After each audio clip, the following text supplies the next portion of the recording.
scripture is passages in Galatians 1, 6 through 10. You're invited to turn there or follow along on the screen. I am astonished that you are so quickly deserting the one who called you to live in the grace of Christ and are turning to a different gospel, which is really no gospel at all. Evidently, some people are throwing you into confusion and are trying to pervert the gospel of Christ. But even if we or an angel from heaven should preach a gospel other than the one we preach to you, let them be under God's curse.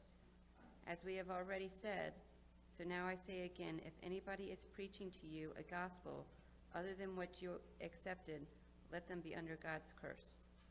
This is God's word. Thank you, Michelle. You know what? It seems dark in here this morning. We need some energy. Clay, would you flip those lights on? There. Let there be light. Now, that's not jarring at all, is it? Sorry about that if that was jarring for you, but I feel like we need some energy in this room. Okay. Now, this week I was thinking about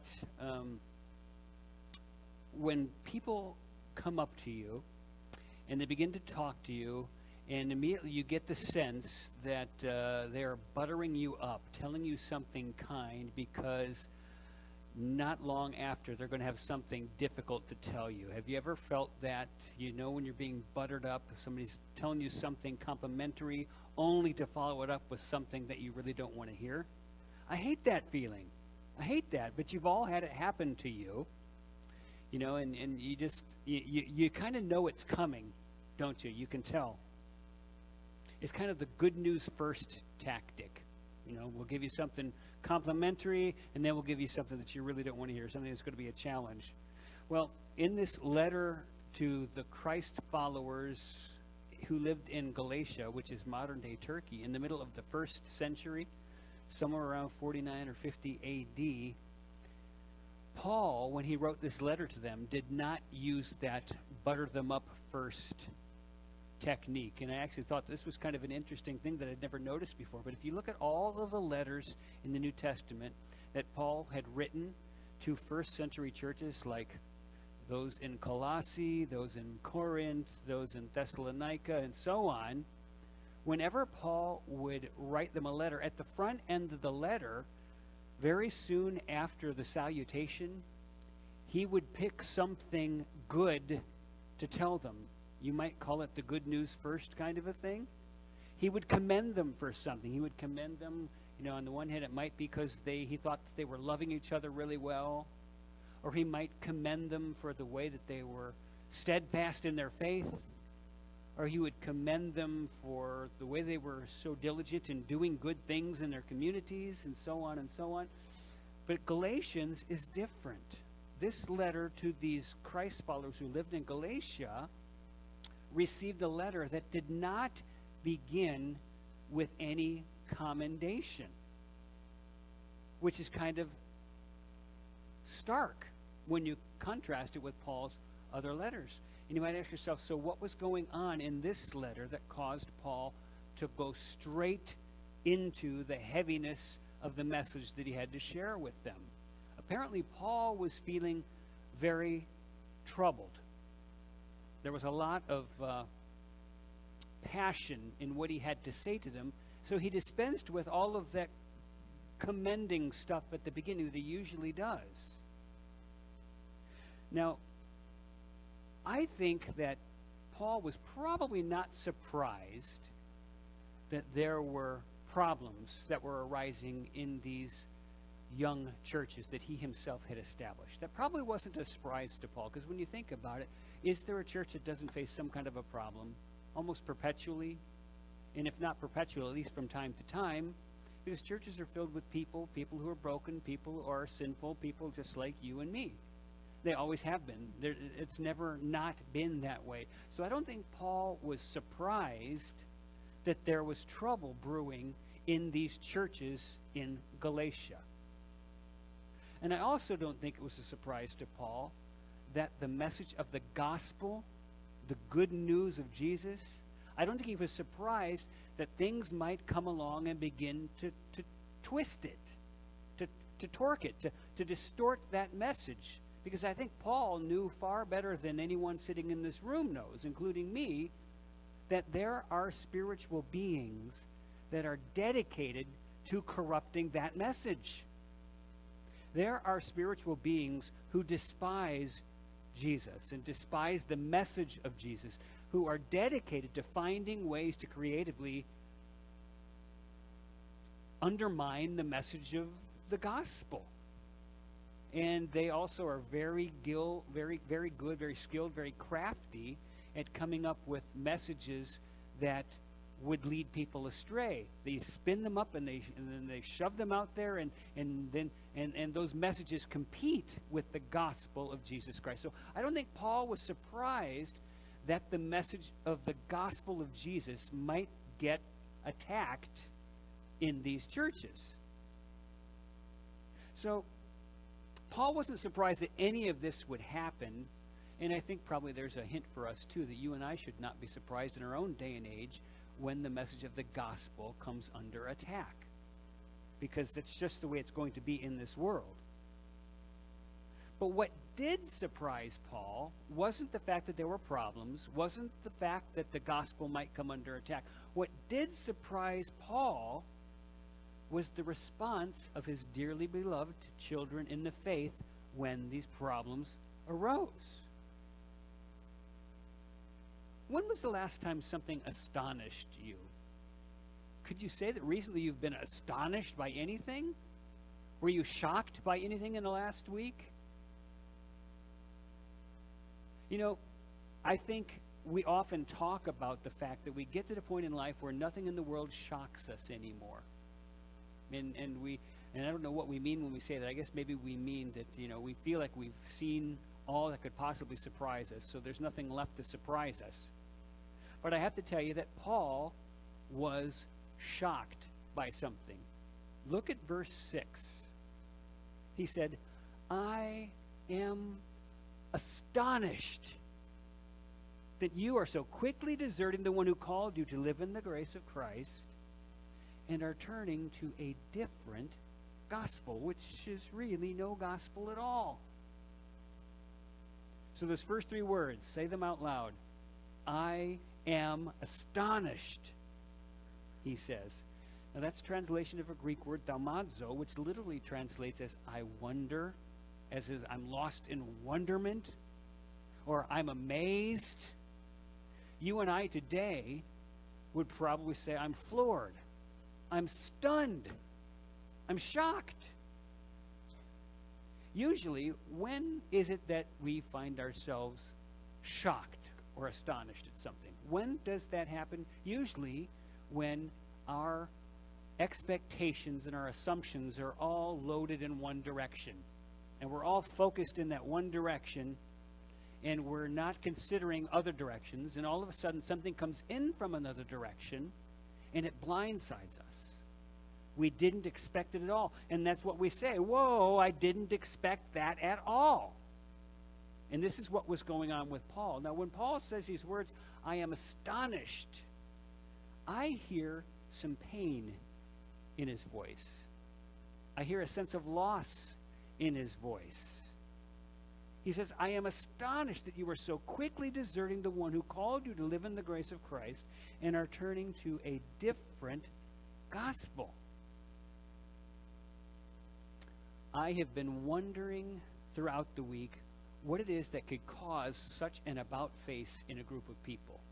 Because apparently there had been an about-face, or an about-face was underway. So what was Paul noting in them? It might have been their gullibility.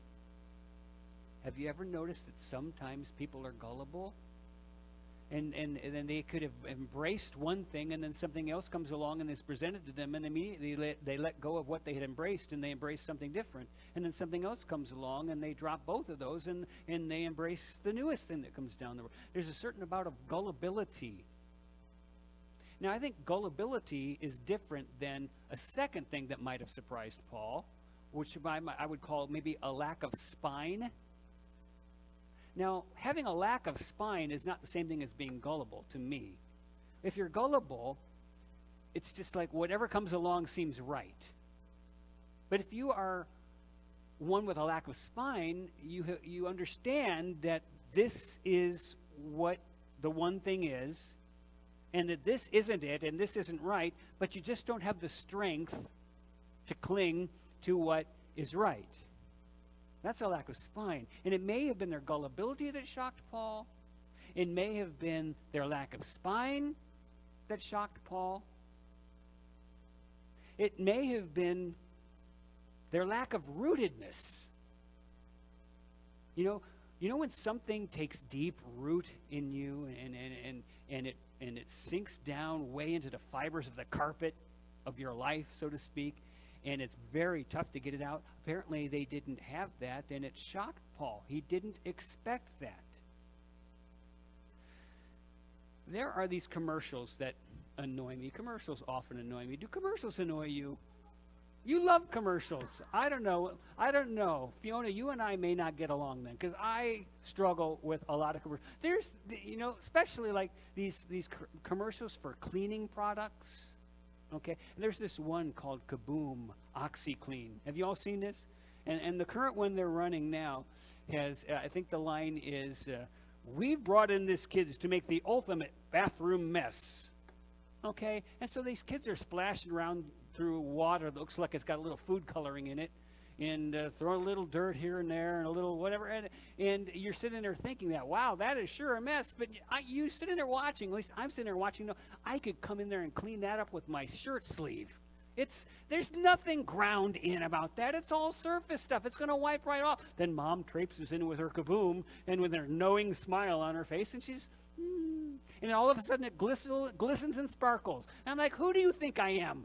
What do you think I am?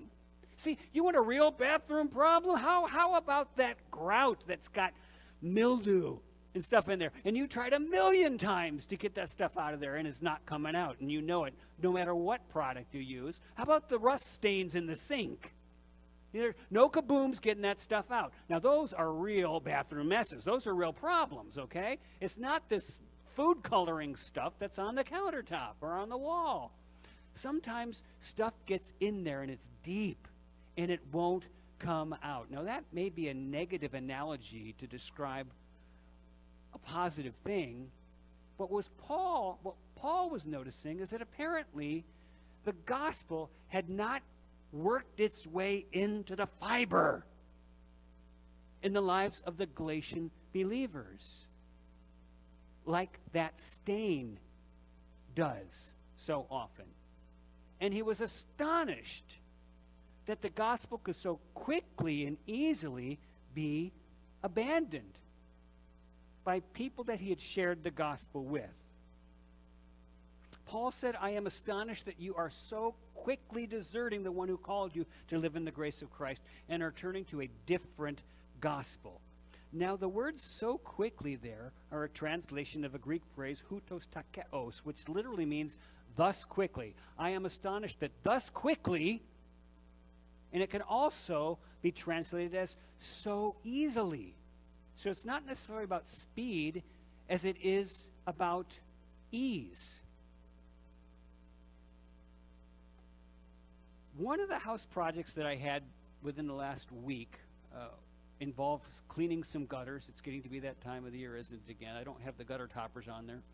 I used to have some that kind of had a bad experience with them. Now I kind of sour from gutter toppers to begin with. But anyway, so I had to clean out one particular gutter that always draws a lot of garbage from the trees at this time of the year. And while I was out there, I also noticed that there is a trench drain in my driveway to keep water moving away from the house. And it's got a grate over it. And I noticed there's just a lot of junk that's kind of accumulated in that trench drain as well. And so I thought, I'm going to take those grates off, and I'm going to clean out that drain. So got up my screwdriver, and I took out the screws of the grating, and I was expecting a struggle. Once I got the screws out, I thought, the asphalt on the one side is up tight against that, and the concrete is up tight against those grates on the other side, and I'm going to have to pry those suckers to get those out of there in order to clean that trench drain. But lo and behold, they came out very easily. I was not expecting that, not at all. I was expecting some resistance. I was expecting that there was going to be a crowbar or something necessary to get those drains free, those grates free, so I could clean it. Now, have you ever had an experience where you're expecting some resistance when you're going to take something apart, and you get, and all of a sudden there's just no resistance at all, and you wind up flying backwards almost? Okay, I think everybody can relate to that. You expected some resistance, but you did not get any resistance. Now, this is kind of akin to what Paul is seeing in these people that he had led to Christ across Galatia and formed into little churches. There was no resistance when it came to messages that conflicted with the gospel. I am astonished that you are so quickly deserting the one who called you to live in the grace of Christ and are turning to a different gospel. Now, the word that in English that we use, deserting, there, that's another interesting word. It's metatitheste, and it means to exchange. Okay, we're entering into the Christmas season.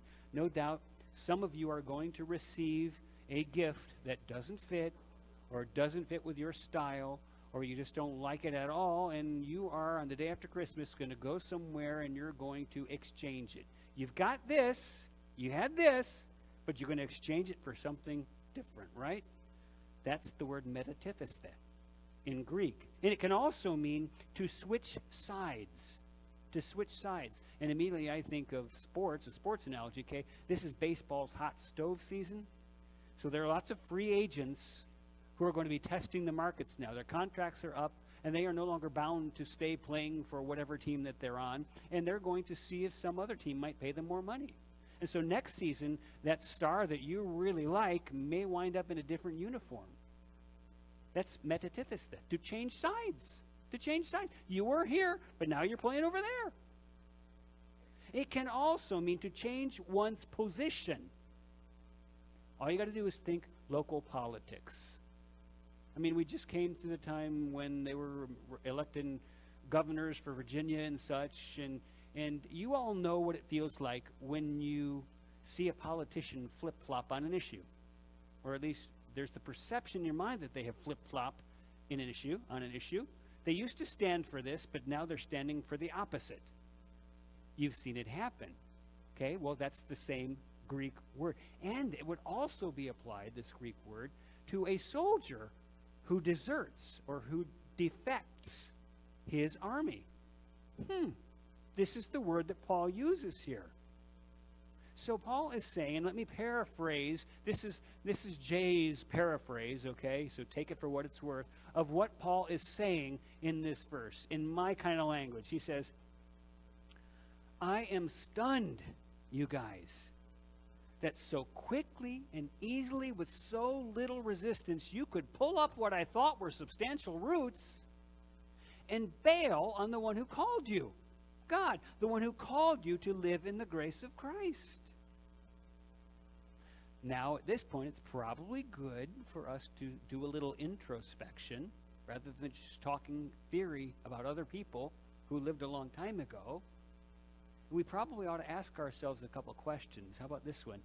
Are you and I that easily distracted? Just a little tinsely, shiny thing that comes along, we immediately, is that descriptive of who we are? I hope it is not true of me. I hope it is not true of you. Secondly, have we no critical thinking skills when it comes to spiritual things? Do we know the difference between the gospel and something that actually competes with the gospel? Are we able to think critically about this? Or do we just accept whatever comes along? And thirdly, we could ask ourselves, have we really so little depth of conviction?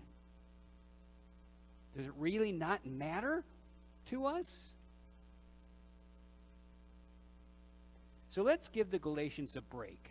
It does not seem that their defection from the gospel was finished and completed, in the past, done with. No, Paul gives us an idea that this is something that is in process, something that is underway. He actually says, if you look at it again, look at the verb tenses. I am astonished that you are so quickly deserting. It's underway, isn't it? It's in process.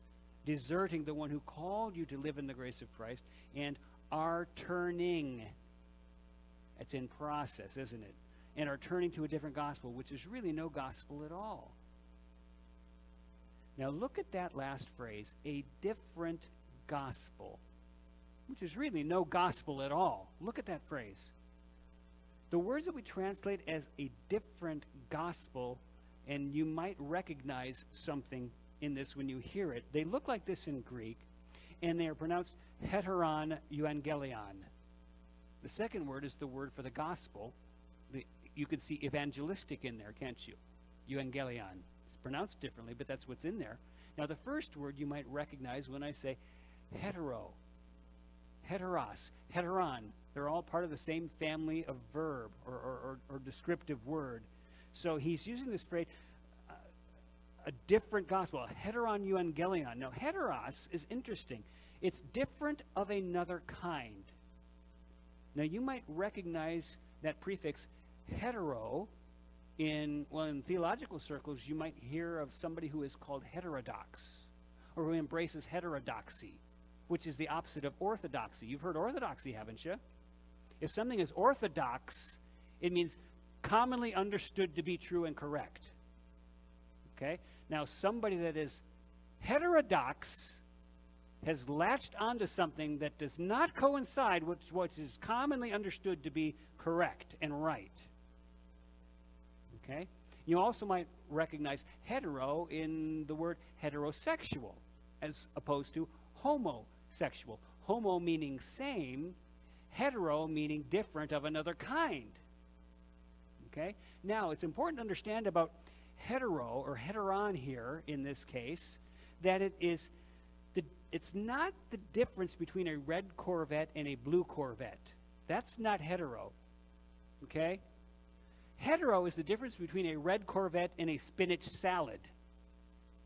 Okay? We're not talking the same ballpark here. Paul says, how is it that you are so quickly bailing on the gospel of Jesus Christ and embracing a hetero gospel, which is really no gospel at all? This is what he's saying. Now look on the screen. In other words, Paul is saying, you dear people, what you guys are toying with is a distortion of the good news of Jesus that takes the good news and puts it into a completely different camp. It is no longer gospel at all. It is no longer good news. That which is good news, you are distorting into something that is not good news at all. It's not a red Corvette, it's a spinach salad. Now, when we speak of the gospel, it's important that we remember what it is. The gospel, simply put, is that news that you and I are made right with God on the basis of trust in Jesus alone. Trust in what Jesus has done for us. Trust in Jesus alone and nothing else. There is nothing that you do to earn that from him. There's nothing that you can become that will earn this from him. You are not made right with God by anything like that. You are made right with God only by trust in Jesus alone. That is the good news, because it takes your effort out of the equation. Your performance, which is not good, is taken out of the equation. And rightness with God then is offered to you as a gift from God through trust in Jesus. So that's the good news. Now listen, if you tamper with the gospel of Jesus, if you tinker with it, tweaking it just a little this way or a little that way, trying to add a little something to it or taking a little way, something a little away from it, you wind up with no gospel at all. You can't tinker or tamper with the gospel of Jesus. Now, as we have been reading over this section of Scripture this morning, there's a phrase that stands out to me, that intrigues me, and you only find this phrase in the New International Version of the Bible. Other translations don't choose to render the Greek in the same way that the New International Version does, And so it really stands out for me, and I kind of wonder, so why do the translators choose to use those English words to describe what it says here? And here is the phrase. I'm going to give it to you in its context. I am astonished that you are so quickly deserting the one who called you to live in the grace of Christ. Okay, do you see that phrase? We have it up there? Yeah, that phrase. The one who called you to live in the grace of Christ. Now that's a big phrase. Do you live in the grace of Christ? Now let's talk about that just for a few minutes. Many people claim to be Christians. That's how they would describe themselves. That was a heritage maybe they were given by their family. They claim to be Christians, but in reality, at a very practical level, all of their reliance in life is squarely upon their own performance. While they claim to be Christian, all of the direction of their life is a reliance upon what they are able to do, what they're able to perform, what they're able to accomplish. Think. It might be how correct their doctrine is. Well, I hold the right doctrine. So-and-so holds the wrong doctrine. They can't be right with God. I'm right with God because I hold the right doctrine. It's perfect. All the I's are dotted and the T's are crossed. It's the right doctrine. Or it might be how often they read the Bible. So much so if they fail to read the Bible according to plan, they feel like something between them and God is severely messed up. Or it might be how consistently and regularly they meet with the church family. And they are religiously devoted to that in the sense that they feel if they miss, something bad has happened in their relationship with God. And God is no longer favorable toward them. It could be how consistently you behave morally in your life. Now, what all these things have in common, and there are many things more that could, fall into the same category.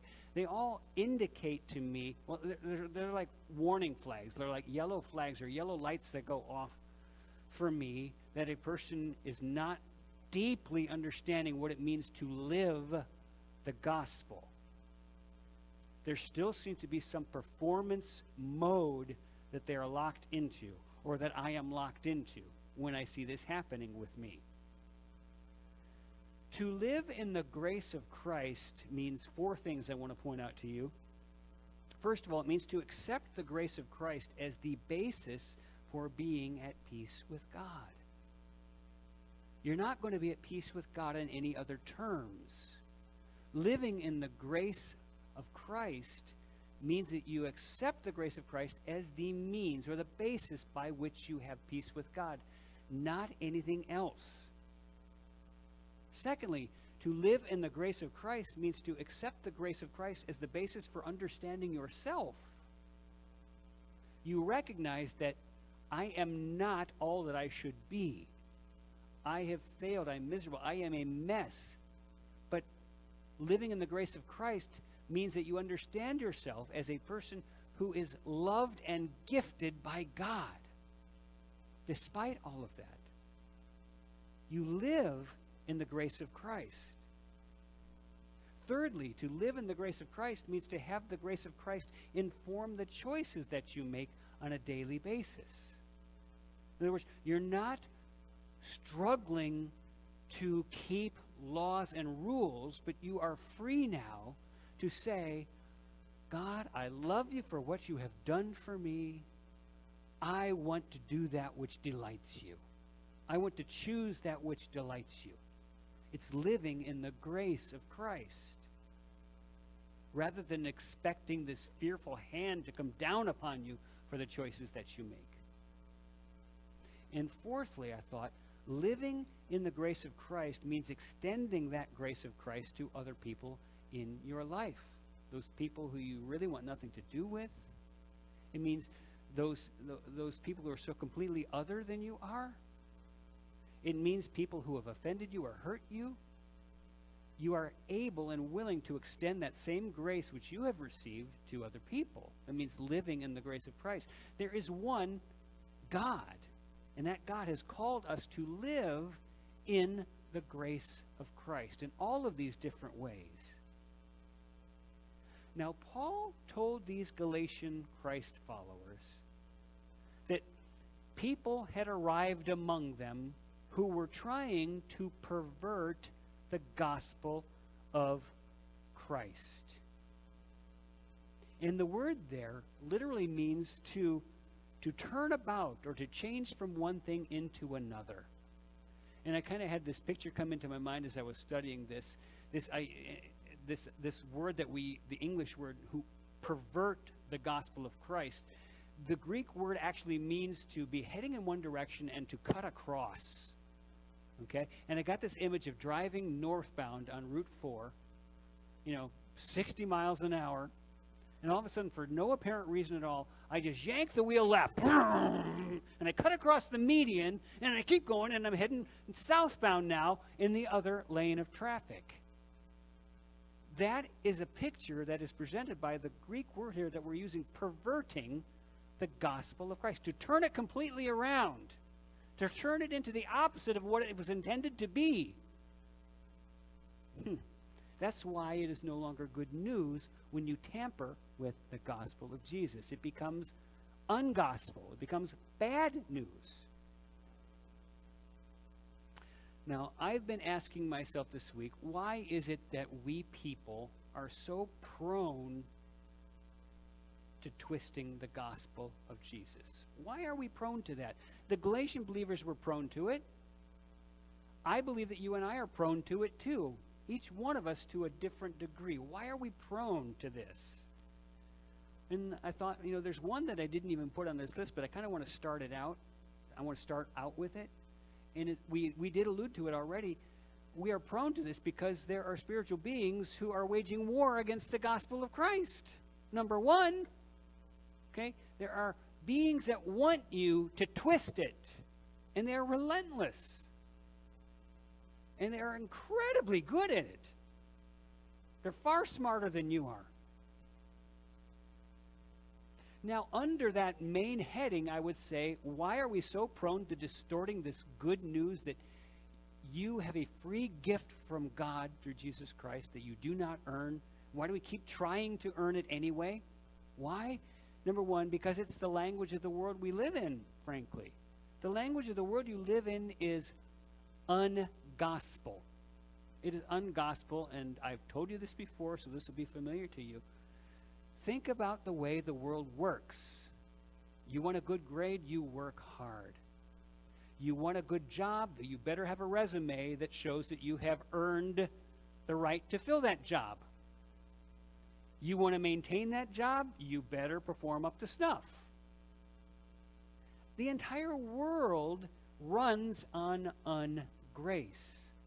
The gospel is the antithesis. This is not about your performance and your accolades. It's a gift. But the language of the world is like a subtle siren song to you and to me. And there's pressure that's very hard to resist. Now, secondly, why are we so prone to twisting the gospel? Because you and I are insecure, frankly, without things that we can measure. If we can't measure it, it doesn't compute. That's the way it is. So we get really insecure without things that we can measure to tell whether we're doing good or not, which really bleeds right into the next one, I thought. It's kind of similar. You and I prefer things that make us feel like we are performing well. And how do you know you're performing well if there's nothing to measure it by? If God is just offering it to you as a gift. We prefer things that make us feel like we're performing well, which really bleeds into the last one in this section. I asked, is this really about control in some form? Control? See, many of us prefer the gratification of a self-salvation project. We prefer the self-satisfaction that comes from meeting goals.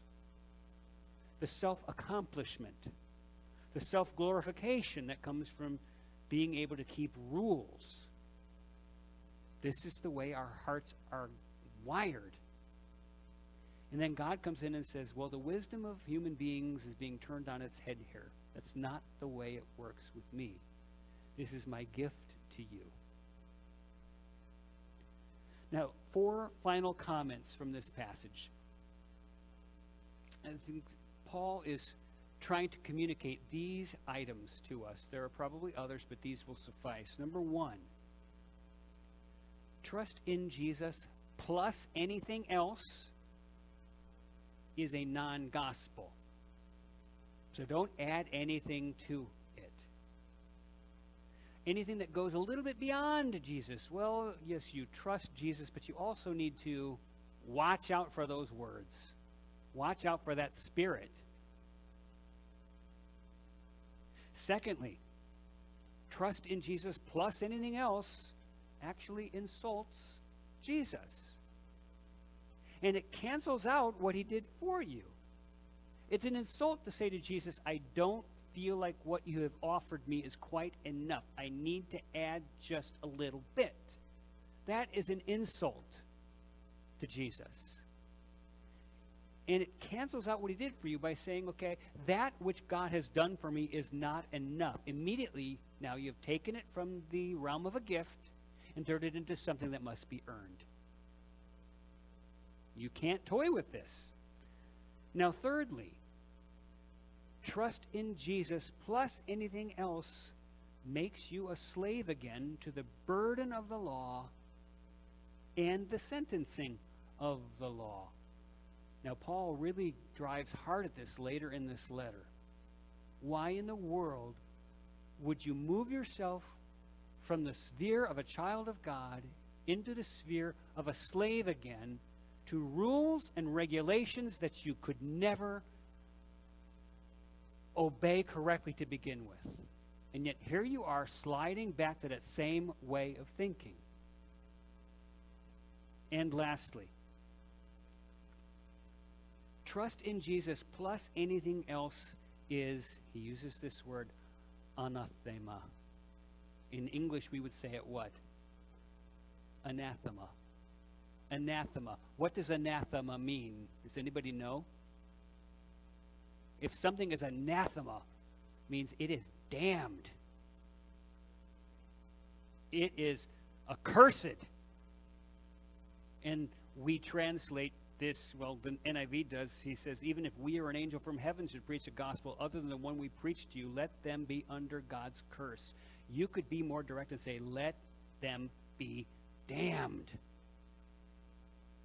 They are under God's curse. Now, notice what Paul said there, and we only read this once. Michelle read this for us when we opened.